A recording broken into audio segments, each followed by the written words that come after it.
NEC Section 250.30A requires bonding and grounding of the electrical system to the grounding electrode system at the first disconnect or equipment that is connected to the grounding electrode system. In this scenario, the transfer switch serves as the first disconnect in the remote building and is connected to the grounding electrode system through the two ground rods installed at the building. NEC Section 250.30A permits grounding electrode conductors to be connected to the grounding electrode system at any convenient location. Therefore, bonding and grounding from the transfer switch is a permissible and effective method of connecting the remote building to the grounding electrode system. Based on the provided information, our recommended grounding system would include the following. Firstly, transfer switch bonding. Connect a grounding electrode conductor from the transfer switch enclosure to the grounding electrode system, specifically the ground rods. Secondly, ground rods at the building. Install two ground rods at the building and connect them together with a grounding electrode conductor. Thirdly, ground rods at the remote meter base. Install two ground rods at the remote meter base and connect them together with a grounding electrode conductor. Fourthly, interconnection.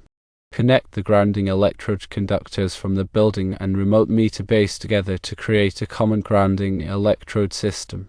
Fifthly, copper water pipe. If the copper water pipe is continuous and extends to the building, it can be used as an additional grounding electrode. Connect it to the grounding electrode system with a grounding electrode conductor. It is imperative to comply with all applicable local codes and regulations regarding grounding and bonding requirements. Grounding and bonding are essential for electrical safety. They provide a low impedance path for fault current to return to the source, which helps to trip the circuit breaker or fuse and to energize the circuit. This protects people from electric shock and prevents fires. The grounding electrode system is the foundation of the grounding and bonding system. It consists of one or more grounding electrodes that are connected to the earth. The grounding electrodes provide a path for fault current to flow to the earth, which helps to dissipate the energy and reduce the voltage on the electrical system. The grounding electrode system must be installed in accordance with the NEC and local codes. The grounding electrode conductor connects the grounding electrode system to the electrical system. The grounding electrode conductor must be sized according to the NEC and must be installed in a manner that protects it from physical damage. Bonding is the process of connecting all of the metal parts of the electrical system together. This includes the metal enclosures of equipment, the metal conduit, and the metal water pipes. Bonding provides a low impedance path for fault current to flow back to the source, which helps to trip the circuit breaker or fuse and to energize the circuit. The bonding conductors must be sized according to the NEC and must be installed in a manner that protects them from physical damage. Grounding and bonding are complex topics, so it is important to consult with a qualified electrician to ensure that your electrical system is properly grounded and bonded. Here are some additional details regarding each component of the recommended grounding system.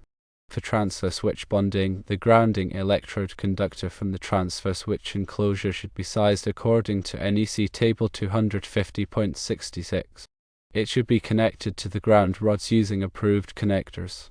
The connection should be made in a manner that ensures a low impedance path for fault current. For ground rods at the building, the ground rod should be at least 8 feet long and should be driven into the earth at least 8 feet apart. The grounding electrode conductor connecting the ground rod should be sized according to NEC Table 250.66. It should be connected to the ground rods using approved connectors. The connection should be made in a manner that ensures a low impedance path for fault current. For ground rods at the remote meter base, the ground rods should be at least 8 feet long and should be driven into the earth at least 8 feet apart. The grounding electrode conductor connecting the ground rod should be sized according to NEC Table 250.66. It should be connected to the ground rods using approved connectors. The connection should be made in a manner that ensures a low impedance path for fault current. For interconnection, the grounding electrode conductors from the building and remote meter base should be connected together using approved connectors. The connection should be made in a manner that ensures a low impedance path for fault current. The size of the grounding electrode conductor should be based on the size of the largest ungrounded conductor serving both buildings according to NEC Table 250.66. For copper water pipe, if the copper water pipe is continuous and extends to the building, it can be used as an additional grounding electrode. The grounding electrode conductor connecting the water pipe to the grounding electrode system should be sized according to NEC Table 250.66. It should be connected to the water pipe using approved connectors. The connection should be made within 5 feet of the point where the water pipe enters the building. Also, the water pipe should be supplemented by an additional electrode such as a ground rod. Remember to always comply with all applicable local codes and regulations regarding grounding and bonding requirements. Local codes may have more stringent requirements than the NEC. It is important to consult with a qualified electrician to ensure that your electrical system is properly grounded and bonded. Grounding and bonding are critical for protecting people and property from electrical hazards. A properly installed grounding and bonding system will provide a low impedance path for fault current to flow back to the source, which will help to trip the circuit breaker or fuse and to energize the circuit. This will prevent electric shock and fires. NEC Article 250 provides detailed requirements for grounding and bonding electrical systems. It covers various aspects, including grounding electrode systems, grounding conductors, bonding jumpers, and equipment grounding. Understanding and complying with these requirements is crucial for ensuring electrical safety. The size of the grounding electrode conductor is determined by NEC Table 250.66, which is based on the size of the largest ungrounded conductor. For example, if the largest ungrounded conductor is 2/0 American wire gauge copper, the grounding electrode conductor must be at least 4 American wire gauge copper. Ground rods must meet certain requirements. They must be at least 8 feet in length and have a diameter of at least 5/8 inch. They must be driven into the ground vertically, or at an angle no more than 45 degrees from vertical. The top of the ground rod must be at least 8 feet below the surface of the earth, unless rock bottom is encountered. In that case, the ground rod can be buried horizontally in a trench at least 30 inches deep. The grounding electrode conductor must be connected to the ground rod using an approved connector. The connector must be listed for direct burial. The connection must be made in a manner that ensures a lower impedance path for fault current. Bonding jumpers are used to connect metal parts of the electrical system together. They are typically made of copper or aluminum and must be sized according to NEC Table 250.102. Bonding jumpers must be installed in a manner that ensures a low impedance path for fault current. Equipment grounding conductors are used to connect the metal enclosures of equipment to the grounding electrode system. They are typically made of copper or aluminum and must be sized according to NEC Table 250.122. Equipment grounding conductors must be installed in a manner that ensures a low impedance path for fault current. In addition to the requirements in NEC Article 250, there may be additional grounding and bonding requirements in local codes. It is important to check with your local building department to determine if there are any additional requirements. Proper grounding and bonding is essential for electrical safety. By following the requirements in the NEC and local codes, you can ensure that your electrical system is properly grounded and bonded. This will help to protect people and property from electrical hazards. When dealing with remote buildings, it's important to consider the potential for voltage drop in the grounding electrode conductor. Voltage drop can reduce the effectiveness of the grounding system and increase the risk of electric shock. To minimize voltage drop, the grounding electrode conductor should be as short as possible and should be sized appropriately. Another important consideration is the potential for ground loops. Ground loops can occur when there are multiple paths for ground current to flow. Ground loops can cause noise and interference in electrical systems. To prevent ground loops, it is important to use a single-point grounding system. In a single-point grounding system, all of the grounding conductors are connected to a single grounding electrode. This helps to ensure that there is only one path for ground current to flow. Surge protection is another important consideration for remote buildings. Remote buildings are often more susceptible to lightning strikes than other electrical surges. Surge protection devices can help to protect electrical equipment from damage caused by surges. Surge protection devices should be installed at the service entrance and at any sensitive equipment. Regular inspections and maintenance are essential for ensuring that the grounding and bonding system is functioning properly. The grounding electrode system should be inspected periodically to ensure that the ground rods are still in good condition and that the connections are tight. The bonding jumpers and equipment grounding conductors should also be inspected to ensure that they are properly installed and that there are no signs of corrosion. If any problems are found, they should be corrected immediately. Grounding and bonding are complex topics, so it is important to consult with a qualified electrician to ensure that your electrical system is properly grounded and bonded. A qualified electrician will be able to assess your specific situation and recommend the best grounding and bonding system for your needs. Remember that electrical work can be dangerous, so it is important to take precautions to protect yourself from electric shock. Always turn off the power before working on electrical equipment. Wear appropriate personal protective equipment, such as gloves and safety glasses. If you are not comfortable working on electrical equipment, call a qualified electrician. Grounding and bonding are critical for protecting people and property from electrical hazards. By following the requirements in the NEC and local codes, you can ensure that your electrical system is properly grounded and bonded. This will help to prevent electric shock and fires. The NEC provides specific guidelines for the installation of ground rods. They must be driven to a depth where at least 8 feet of the rod is in contact with the soil. If rock bottom is encountered, the rod can be buried horizontally in a trench that is at least 30 inches deep. The spacing between ground rods is also important. They should be spaced at least 6 feet apart to ensure that they are effective. The type of soil can also affect the effectiveness of ground rods. Sandy soil is not as conductive as clay soil, so more ground rods may be needed in sandy soil. It is important to consult with a qualified electrician to determine the appropriate number of ground rods for your specific situation. The connection between the grounding electrode conductor and the ground rod must be made with an approved connector. The connector must be listed for direct burial and must be made of a corrosion-resistant material. The connection must be tight and secure to ensure a low impedance path for fault current. Bonding jumpers are used to connect metal parts of the electrical system together. This includes the metal enclosures of equipment, the metal conduit, and the metal water pipes. Bonding jumpers must be sized according to NEC Table 250.102. They must be made of copper or aluminum and must be installed in a manner that ensures a low impedance path for fault current.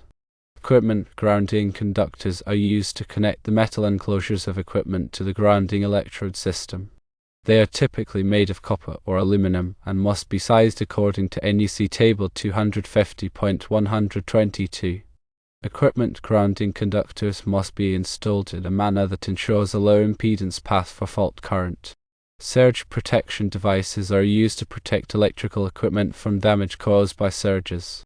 Surges can be caused by lightning strikes, power outages, and other electrical disturbances. Surge protection devices should be installed at the service entrance and at any sensitive equipment. Regular inspections and maintenance are essential for ensuring that the grounding and bonding system is functioning properly. The grounding electrode system should be inspected periodically to ensure that the ground rods are still in good condition and that the connections are tight. The bonding jumpers and equipment grounding conductors should also be inspected to ensure that they are properly installed and that there are no signs of corrosion. If any problems are found, they should be corrected immediately. It is important to keep accurate records of all grounding and bonding work. This includes the date of the installation, the type of materials used, and the results of any inspections. These records can be helpful in troubleshooting problems and in ensuring that the grounding and bonding system is properly maintained. Grounding and bonding are complex topics, so it is important to stay up to date on the latest requirements. The NEC is updated every 3 years, so it is important to review the latest edition to ensure that you are following the current requirements. There are many resources available to help you learn more about grounding and bonding. The NEC is a valuable resource, as are the publications of organizations such as the Institute of Electrical and Electronics Engineers, or IEE, and the International Association of Electrical Inspectors, or IE. You can also find helpful information on the websites of electrical equipment manufacturers and suppliers. Grounding and bonding are essential for electrical safety. By following the requirements in the NEC and local codes, you can ensure that your electrical system is properly grounded and bonded. This will help to protect people and property from electrical hazards. In the context of a remote building, the grounding electrode system's effectiveness is paramount due to the increased distance from the main service. This distance can introduce impedance, hindering the rapid dissipation of fault currents. Therefore, multiple grounding electrodes, such as ground rods, ground plates, or a combination thereof, are recommended to lower the overall impedance to earth.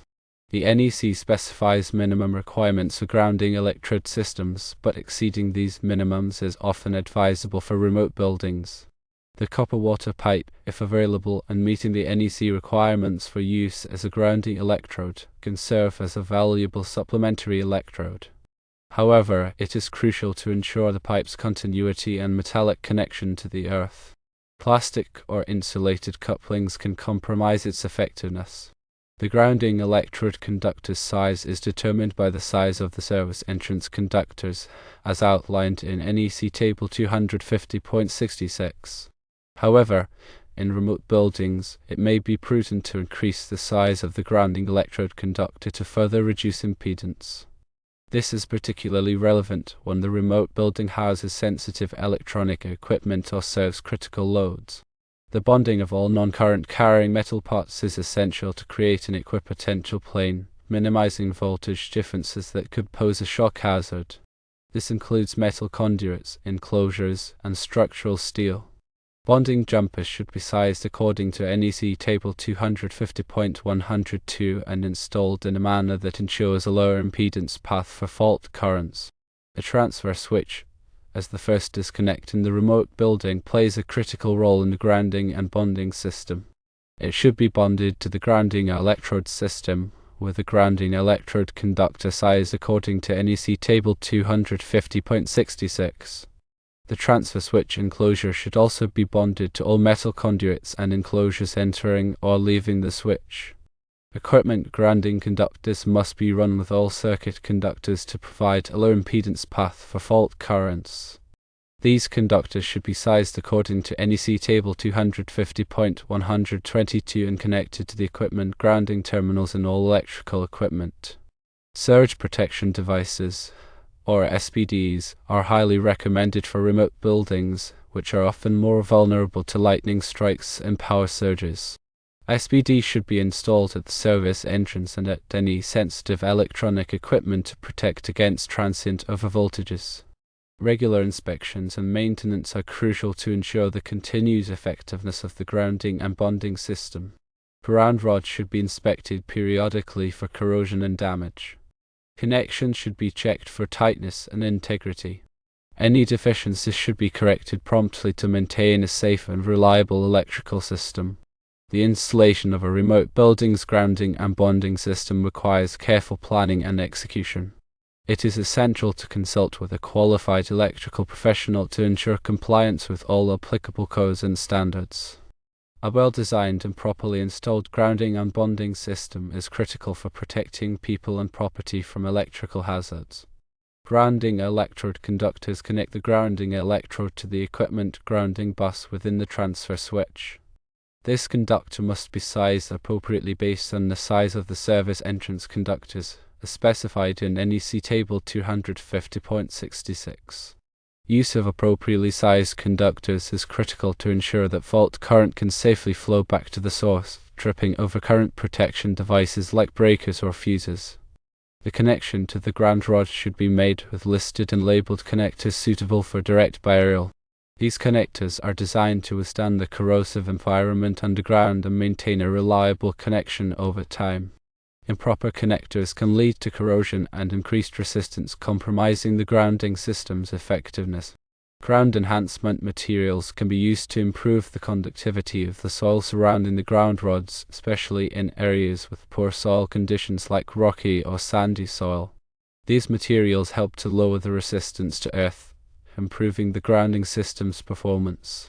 When connecting to a metallic water pipe, it's essential to bond around any insulating sections or water meters to maintain electrical continuity.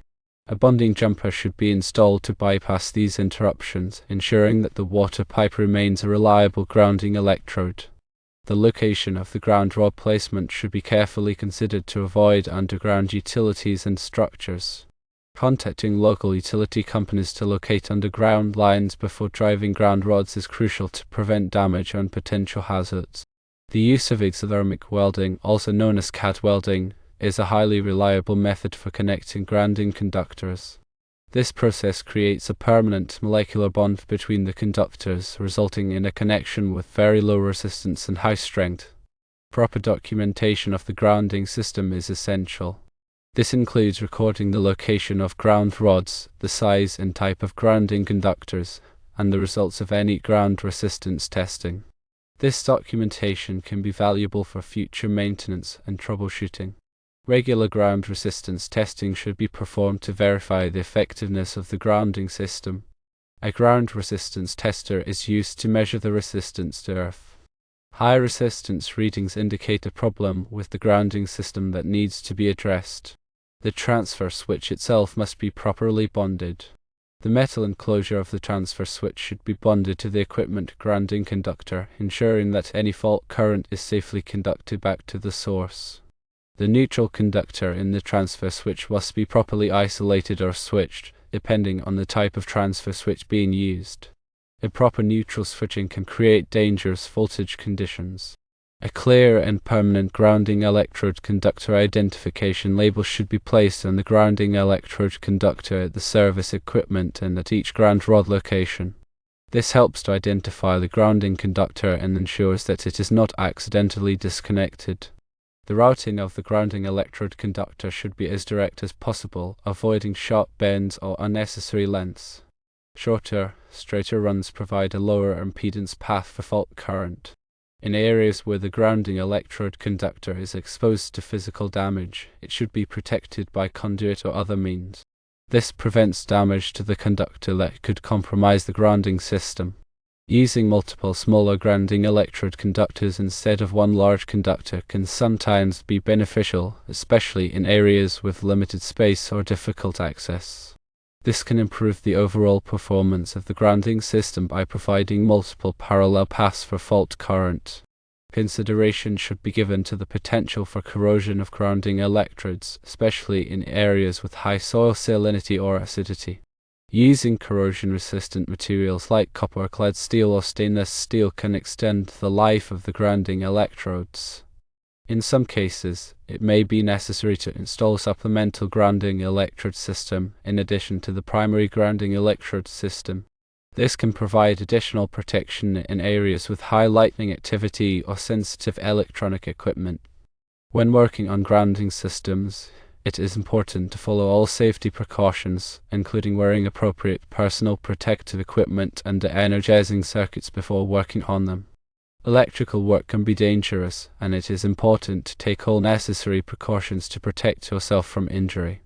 It is also important to remember that local codes and regulations may vary from the NEC requirements. It is always important to check with your local building department to ensure that you are following all applicable codes. Ultimately, a properly installed and maintained grounding system is essential for electrical safety.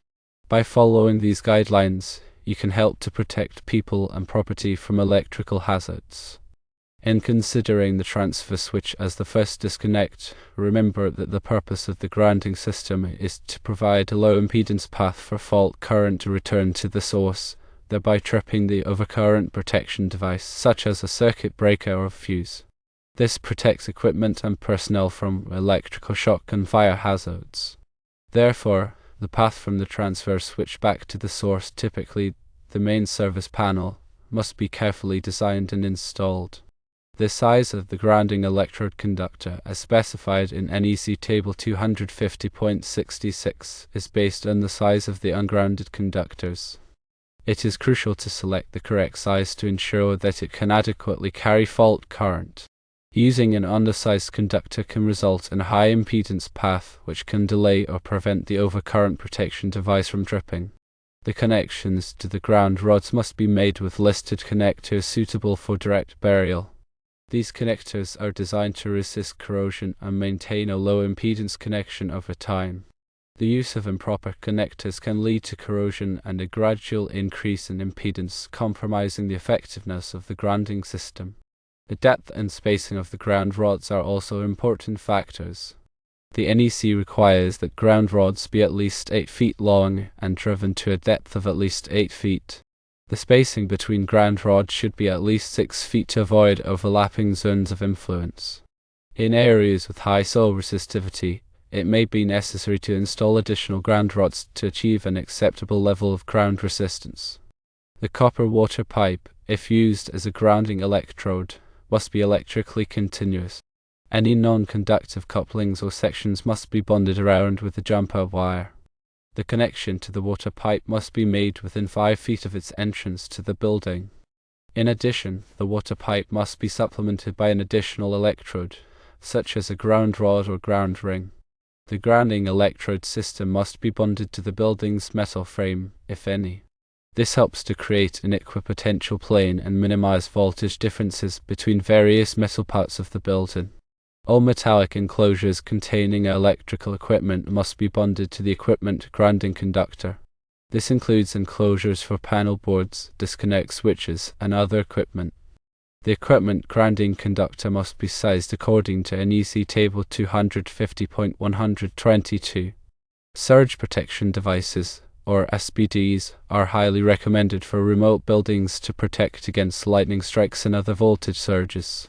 SPD should be installed at the service entrance and at any sensitive electronic equipment.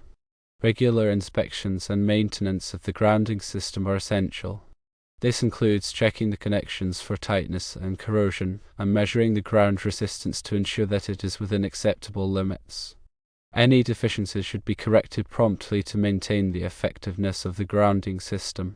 Finally, it is important to consult with a qualified electrician to ensure that the grounding system is properly designed and installed in accordance with the NEC and local codes. Electrical work can be dangerous, and it is important to take all necessary precautions to protect yourself from injury.